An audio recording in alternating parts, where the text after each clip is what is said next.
The millionaire never expected the boy to run toward the fire. That was the moment everything changed.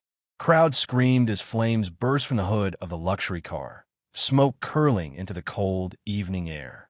The millionaire, Adrian Cole, one of the city's most influential business icons, stood frozen as the boy sprinted straight into danger. His thin clothes whipped behind him, his shoes barely more than strips of rubber slapped together. He looked like he hadn't eaten a real meal in days. Yet he charged forward with the kind of courage Adrian hadn't seen in grown men. And the craziest part? The boy was holding Adrian's wallet, his $38,000 wallet. The wallet Adrian had accidentally dropped earlier on the sidewalk as a test. Now Adrian watched the boy yank open the passenger door, cough violently as smoke poured over him, and shout, "Ma'am, give me your hand. Hurry." His voice trembled, but his grip didn't. He pulled the frightened woman out just seconds before the front of the car exploded in a burst of crackling flame. The crowd backed away. The boy collapsed to his knees, exhausted. The wallet, still clutched in his soot-covered hand, fell onto the pavement beside him. And Adrian thought only one thing. This kid was nothing like he expected. But before we reach that moment, you need to know how everything led to it, because the story didn't start with fire, courage, or a test. It started with a lie, and a boy the world had forgotten. Ensure you subscribe, like, and comment. 12 hours earlier, the city wasn't glowing orange from a burning car. It was soaked in rain, the kind of rain that felt personal, heavy, as if the sky itself was punishing the streets below. Under the rusted awning of an abandoned laundromat sat a thin boy curled tightly inside a donated blanket. His name was Liam Reyes, 14 years old, though most people guessed 12 from how small he was. His hair was messy, his jeans torn, and his eyes, deep brown and sharp, watched the world the way someone twice his age would. Someone who had already learned too much. He held a paper cup in front of him, not begging, not pleading, just hoping. People walked past him without looking. Some turned their heads away. Others sped up, pretending they didn't hear the soft, careful voice saying, "Good afternoon, ma'am. Hope you're having a good day." He never asked for money directly. He decided that dignity was worth more. But the world didn't always agree. A group of teenage boys rode their bikes past him, laughing loudly. One of them kicked Liam's cup so hard it skidded across the wet pavement, spilling the few coins inside. "Go get a job, loser," another shouted. Liam didn't respond. He didn't even look up until the boys disappeared behind a bus stop. Then he slowly collected the coins again, wiping rain from his face. He had learned a long time ago that anger only made nights colder. He looked at the sky. "Mom, I really am trying." His voice cracked. He whispered the words like a promise. He hadn't seen his mother in 3 years. But that part of the story we'll get to. Kindly subscribe to the channel. Thanks for watching. Ensure you like and comment. While Liam fought the kind of battles no kid should ever face, Adrian Cole lived in a different world entirely.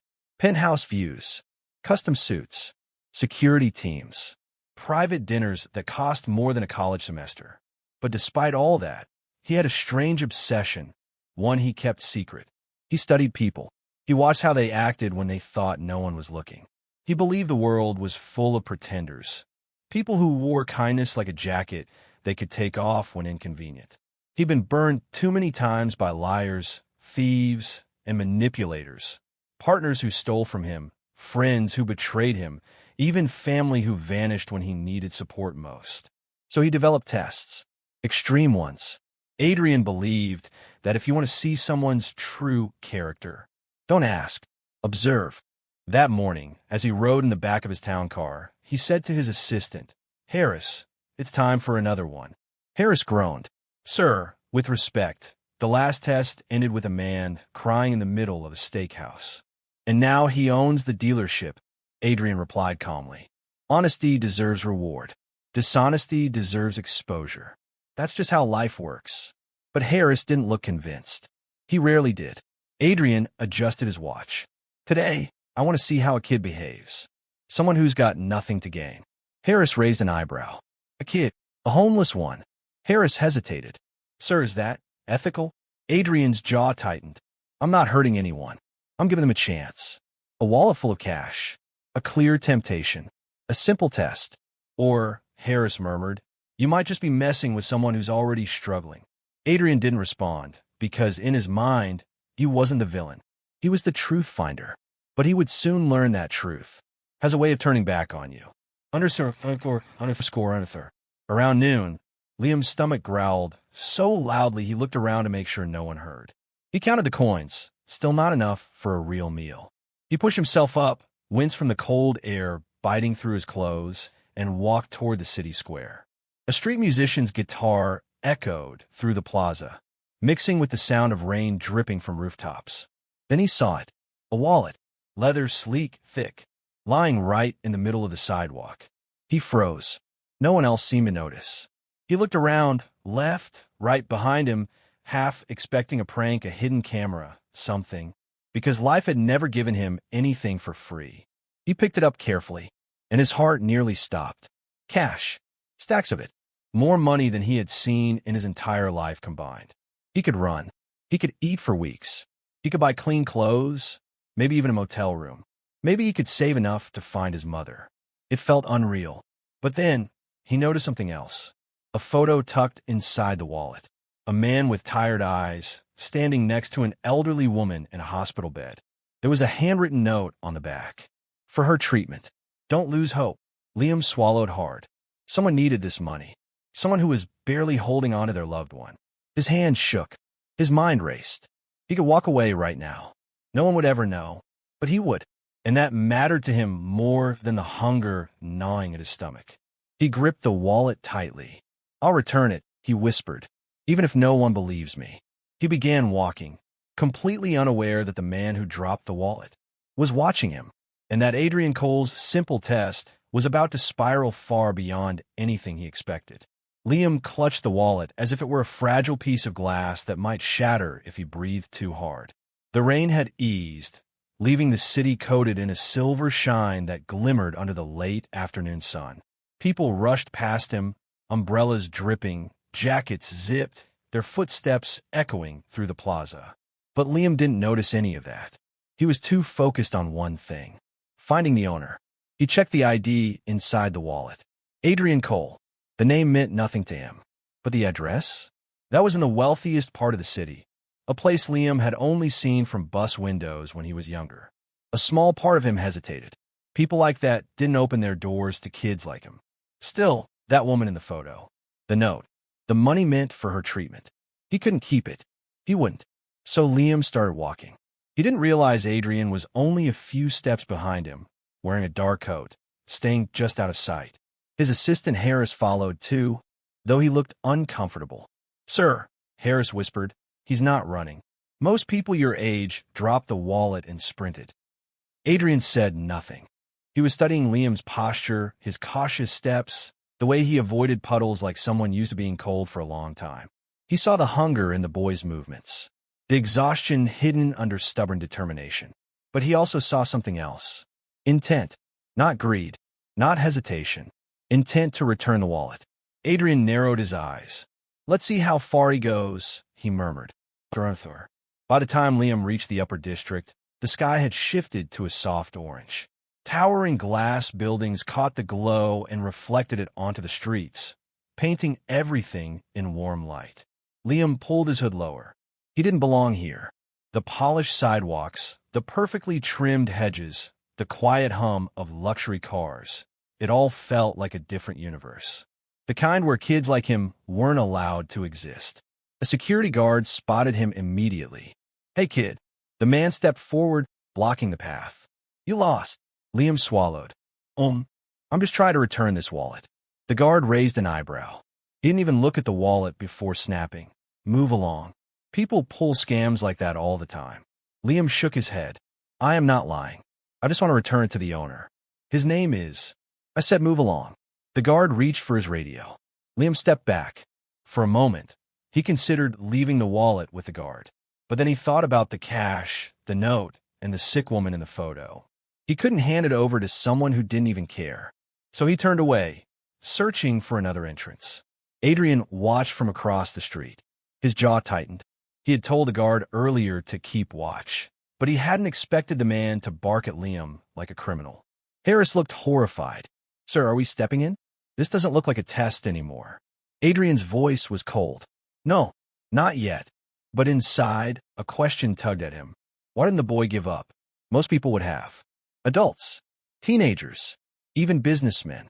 But Liam kept moving, circling the block, looking for anyone who might listen. On the third attempt, he approached the service entrance, a narrow walkway where delivery trucks unloaded expensive produce. A chef stepped outside to smoke. He saw Liam, frowned, and waved him off. "Private property, kid."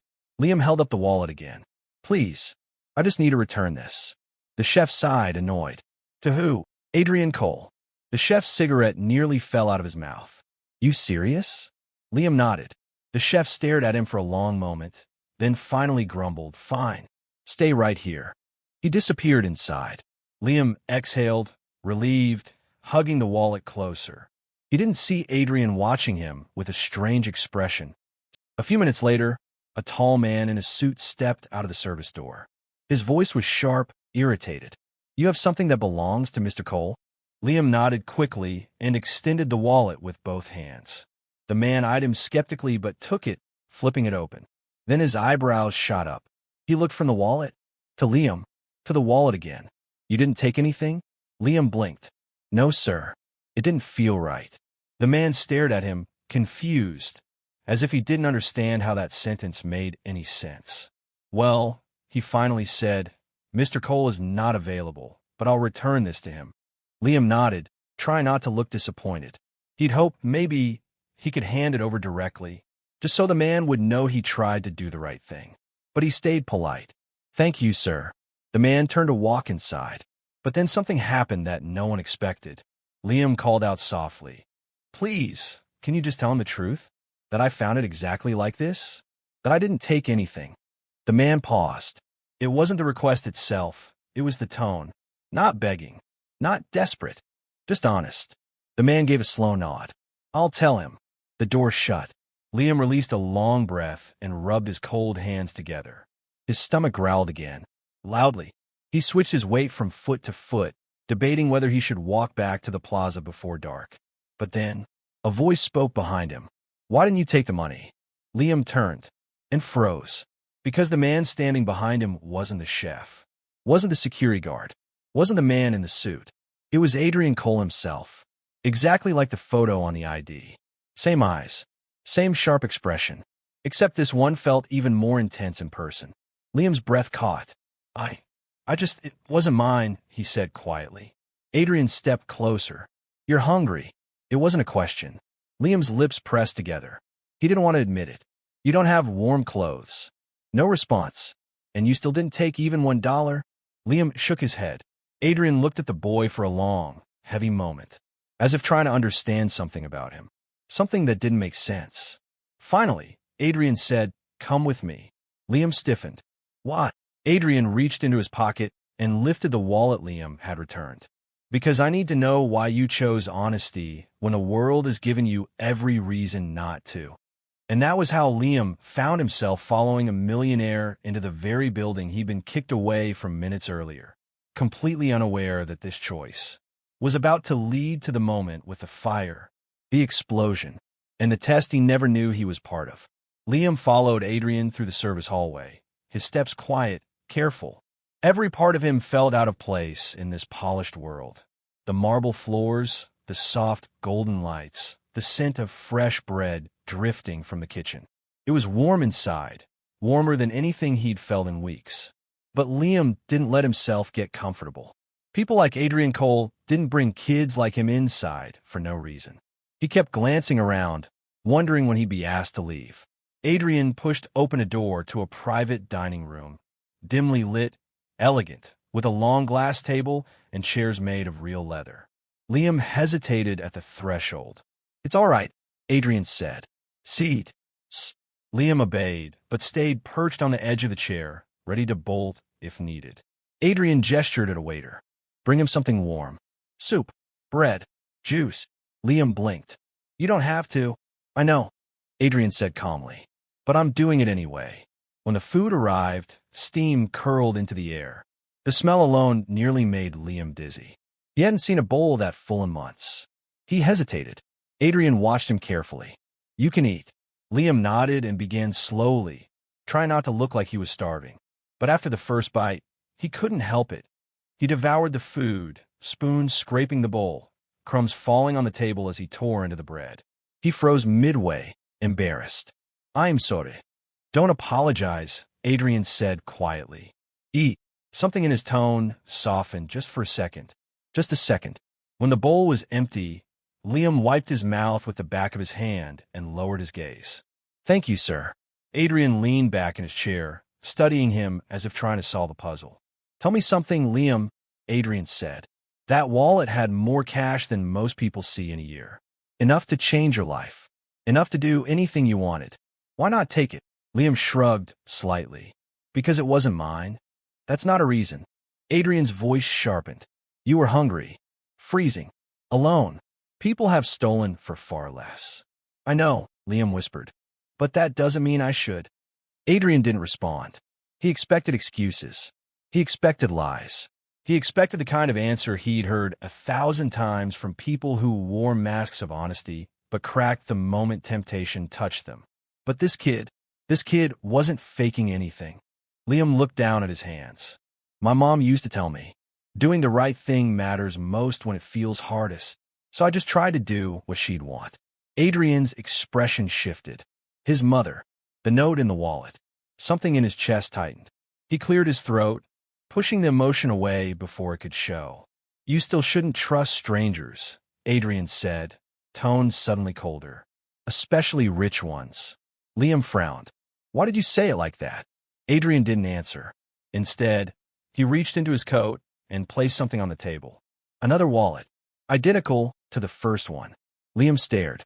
"This," Adrian said, "is the real test." Liam blinked. "The what?" Adrian exhaled, slow and heavy. "I dropped that wallet on purpose. I wanted to see what you do." Liam's eyes widened. You did on purpose?" "To test you," Adrian repeated. Liam's stomach twisted, not from hunger this time, from confusion. "Shocked? Hurt? You dropped it on purpose," Liam said slowly, "to see if I'd steal?" "Yes." "So you didn't actually lose it?" "No." "And the picture?" Liam whispered. "The note about the treatment?" Adrian paused. That part was real, but Liam didn't look relieved. Not even close. He sat back, feeling something inside him shift. Something heavy and sharp at the same time. "So, I was just an experiment." Adrian opened his mouth to respond, but Liam stood abruptly, chair scraping across the floor. "I should go," he said. "Sit down," Adrian said firmly. "I said I should go." Adrian's jaw clenched. "You passed the test. Don't you want to know what that means?" "No," Liam said, "because I never asked to be tested in the first place." For the first time in years, Adrian felt caught off guard. Most people begged to stay in his presence. They tried to impress him, flatter him, fake goodness to get something out of him.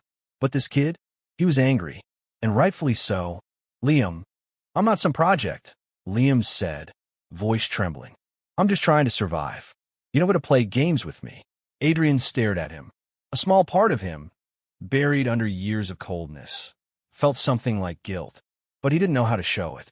So instead, he chose the only language he understood. "Sit down," he repeated, "because I'm not done with you yet." Liam looked at the door. Adrian saw it, saw the instinct to run, saw the fear he didn't mean to cause. So he softened his tone. "Please." That single word made Liam pause. Adrian wasn't used to saying it. He wasn't used to needing anyone to hear it. Liam slowly sat again. Adrian leaned forward, his voice quieter now. "You showed honesty when there was no reward. That matters more than you think. But you still don't trust me," Liam murmured. "You returned the wallet," Adrian said. "But I don't know who you are. I don't know what you want. I don't want anything." "No one wants nothing," Adrian said. "Everyone has a motive." Liam looked at him, eyes steady. "Sometimes people do good things because they don't want to be the kind of person who does bad things." Adrian hesitated. Liam continued. "You think everyone's out to take advantage of you. But maybe that's because you only look for people who will." Adrian stiffened. The kid wasn't wrong, and Adrian hated that. Before he could speak, Harris suddenly rushed into the room, face pale. "Sir, there's an emergency." Adrian stood instantly. "What kind?" "There's a car in the front lane. Engine malfunction. Front is overheating and—" A sharp pop echoed outside the window. Adrian and Harris both turned. Smoke, rising fast, and a woman trapped inside the car, struggling with her seatbelt. The security guards panicked, shouting for someone to call emergency services. Adrian rushed toward the door, but Liam ran faster. "Liam!" Adrian shouted. The boy didn't stop. He sprinted down the hallway, through the lobby, shoving past the stunned crowd, and then straight toward the smoking car before anyone could reach him. Adrian reached the doorway, just in time to see the boy yank the door open. Just before a second, louder pop shook the air. Not an explosion, not flames shooting everywhere. Just a sharp burst of pressure as the engine finally gave out, sending a wave of heat rolling into the street. Enough to scare anyone. Enough to make everyone run back. But Liam didn't. He grabbed the woman's arm, coughing hard, helping her out of the car and guiding her away from the heat. The crowd gasped. Adrian froze. It wasn't a test anymore. It wasn't about honesty, or money, or temptation. This boy, this homeless boy Adrian had judged, doubted, and tested, had just risked himself to help a stranger. Not for money, not for praise, just because it was the right thing to do. And that realization hit Adrian harder than the heat rolling off the car. Much harder. For a moment, the entire world seemed to stop. Liam stood beside the smoking car, chest heaving, soot clinging to his sleeves. The woman he'd pulled out leaned against him, shaken but safe. People who had been recording from a distance finally lowered their phones, shame flickering across their faces. They'd watched, but Liam had acted. Adrian felt something twist in his chest, an emotion he hadn't felt in years. Not admiration, not surprise, something deeper, something uncomfortable. Guilt. He pushed through the crowd, reaching Liam at last. "Are you hurt?" Liam shook his head quickly. "She's okay. I think she's just scared." The woman nodded, still catching her breath. I couldn't open the seatbelt. "Thank you, young man. Thank you so much." Liam lowered his gaze. Anyone would have helped. But Adrian knew the truth. No, anyone wouldn't have. He looked around at the people who had stood frozen, unsure, or unwilling. And then he looked back at Liam, the boy he'd doubted, tested, and provoked. The boy who still chose to do good. Adrian said quietly, "You didn't think twice." Liam shrugged. She needed help. Adrian stared at him, really staring now, as if seeing him for the first time. A security guard rushed up. "Sir, paramedics are on the way. We should move the boy back. Let the professionals handle it." Liam stepped away immediately, not wanting to get in the way. But Adrian reached out and placed a hand on his shoulder. "No, he stays." The guard blinked. "Sir, I said he stays." Adrian's tone left no room for argument. People whispered now, murmurs rippling through the crowd. "Is that the kid who saved her? Is he homeless? I saw him run right in, crazy bravery. Why is Adrian Cole protecting him?" Liam looked uncomfortable under the attention. Adrian noticed. He stepped slightly in front of the boy, shielding him from the staring eyes and flashing cameras. And that was when Harris appeared, breathless, holding an envelope. "Sir, the documents you asked for earlier." "Should I?" But Adrian raised a hand. "Not now." He turned back to Liam. "You shouldn't be out here," Adrian said quietly. "Come inside. I want to talk." Liam hesitated. "About what?" Adrian exhaled. "About everything." They walked back inside the building, away from the chaos, away from the curious eyes. Adrian guided Liam into a quieter lounge area. Warm lights, soft couches, tall windows looking out at the city. But Liam didn't sit down right away. "Am I in trouble?" he asked. "Trouble?" Adrian looked stunned. "You just saved someone's life. I mean, because of the wallet, the test, the yelling security guard, all of it." Adrian shook his head slowly. "No, Liam, you're not in trouble." He sat down, gesturing at the seat across from him. "Come on, seat." Liam did, cautiously. For a moment, Adrian didn't speak. He just observed the boy, the way he held himself, the quiet tension in his shoulders, the readiness to get up and run if things went bad. Kids weren't supposed to look like that. Kids weren't supposed to live like that. Adrian finally cleared his throat. Liam, I owe you an apology. Liam blinked. Why? For testing you. Adrian forced the words out. It was wrong. You're right. You didn't ask for that. Liam's eyes widened slightly. He hadn't expected that. Not from a millionaire. Not from someone like Adrian. Adrian continued. I've spent so long assuming the worst in people that I forgot what decency looks like. I saw a homeless boy and thought you'd fail the test. I thought everyone would. Liam didn't interrupt. Adrian leaned forward, elbows on his knees. But you didn't. You proved me wrong. Liam looked down. I didn't do it to prove anything. I know, Adrian said. That's exactly why it matters. There was a long silence. Then Liam asked, voice quiet. Is the woman in the photo okay? The one you wrote the note about. Adrian's jaw tightened. He looked away. She's my mother. Liam's breath caught. Oh, Adrian nodded. She's sick. Very sick. The treatment is expensive, but money isn't the hard part. Time is. Liam listened, his expression softening. I'm sorry, he whispered. Adrian's voice lowered. She used to tell me the same thing your mother told you. Doing the right thing matters most when it feels hardest. I didn't understand what she meant until today. Liam shifted in his chair.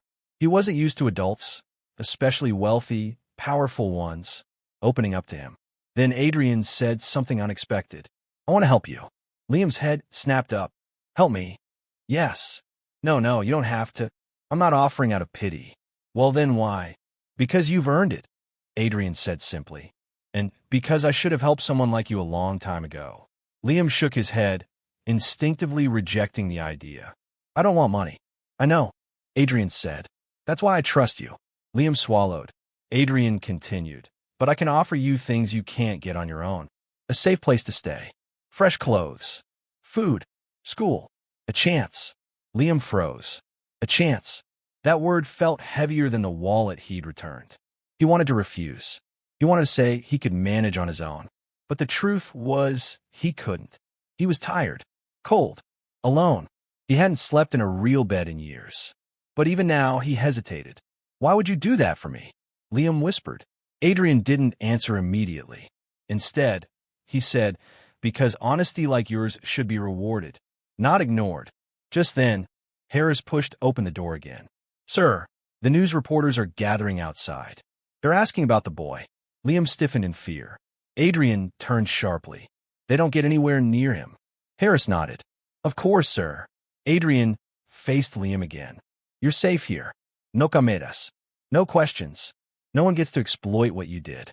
Something in his voice, protective, certain, made Liam believe him. Adrian leaned back. I want to offer you a deal, he said. A real opportunity. But only if you want it. Liam swallowed hard. What kind of opportunity? Adrian opened the envelope Harris had handed him earlier. He slid a document across the table. Liam stared. It wasn't money. It wasn't a contract. It was an address, followed by the words, temporary foster care approval, immediate placement eligible. Liam's heart stopped. He looked at Adrian slowly, shock overtaking his expression. You want to foster me? Adrian nodded once. If you'll let me. But before Liam could speak, before he could process any of it, Harris rushed back in, more panicked than before. Sir, we have a problem. Adrian stood. What now? There's a man outside asking for the boy. He says he knows him. Liam's face drained of color. Adrian noticed immediately. Who is it? He asked. Harris swallowed. He says his name is Marcus Reyes. Liam's breath hitched. That was his mother's brother, and the man Liam had been avoiding for years. The room felt too small for what was about to happen. Too bright. Too quiet. Liam stepped forward, shoulders squared, jaw set, eyes locked on Marcus Reyes like a kid facing down a giant, except this kid didn't flinch. Marcus smirked, unbothered. All right, he said. Let's see your so-called evidence. Liam lifted the USB stick between two fingers. This has everything, he said. Every illegal eviction, every forged document, every family you destroyed for profit. Marcus's smile barely twitched. You think I'm afraid of a USB? You think that's enough to bring down a corporation worth 40 times whatever you think this is worth. He stepped closer, lowering his voice. You're nothing but a stray. A homeless stray who thinks he found a voice. Liam didn't blink. I'm not the only voice now. He plugged the USB into the projector, and the room lit up with truth. Documents flashed across the screen. Emails, transaction logs, leases altered illegally, payments wired to secret accounts, entire neighborhoods uprooted under Marcus's orders. Each slide was a punch, each file another exposed nerve. The board stared, horrified. Some whispered. Others recoiled like the truth burned. Is this real? One board member whispered. This can't be. It is, Jordan said, stepping up beside Liam. I've cross-verified every document, and you'll notice all of them trace back to Marcus's personal approval. Marcus's eyes snapped wide. You traitor! But Jordan didn't budge. You put me in a corner, Jordan replied. You made me clean dirt for years. I'm done.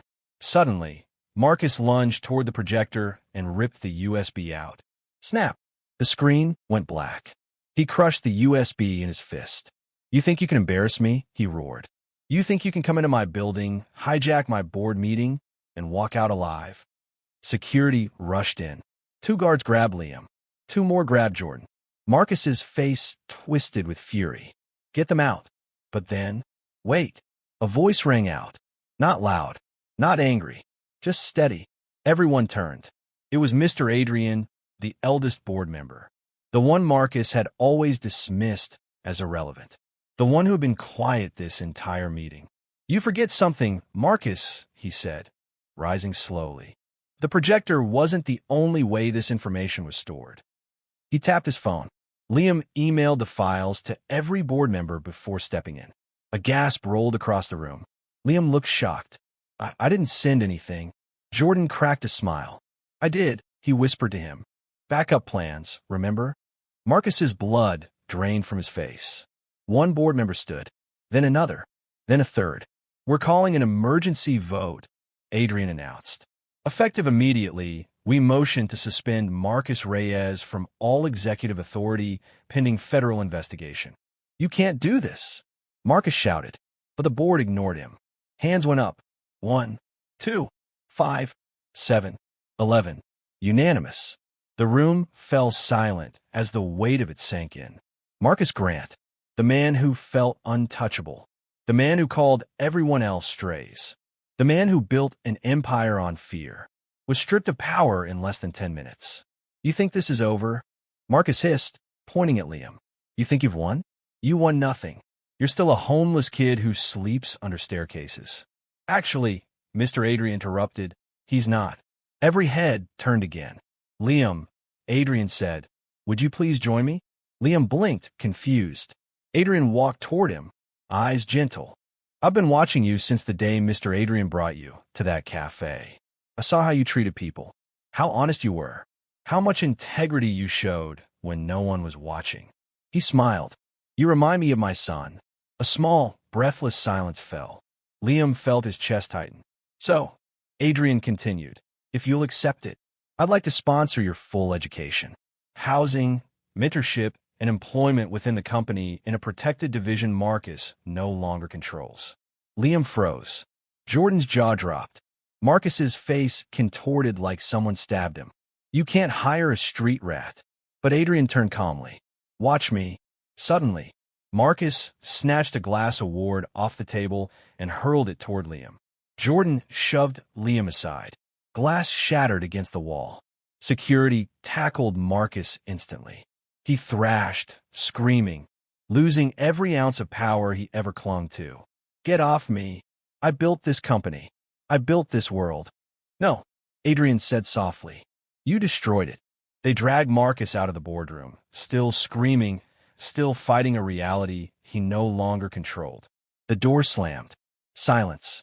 A deep, liberating silence. Jordan looked at Liam, almost laughing in disbelief.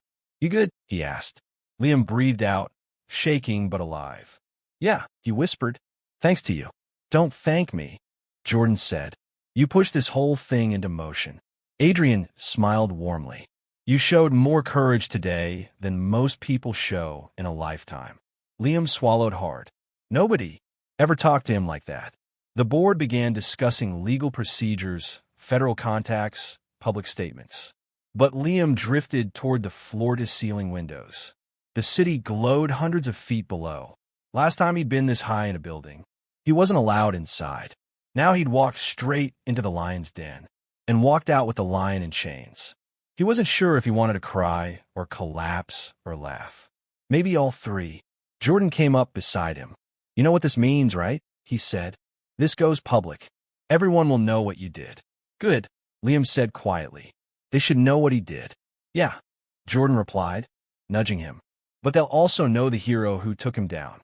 Liam flushed, shaking his head. "I'm not a hero." Jordan smirked. "Tell that to the hundreds of families who'll get justice now." Liam didn't answer. He just stared out at the same city that once ignored him, the same city that stepped over him, the same city he still cared about. Things were changing. He could feel it. A storm wasn't coming. A storm had already come, and he had survived it. The building's revolving doors opened with a soft whoosh, and Liam stepped out into the evening air. The same city he'd walked 1,000 times.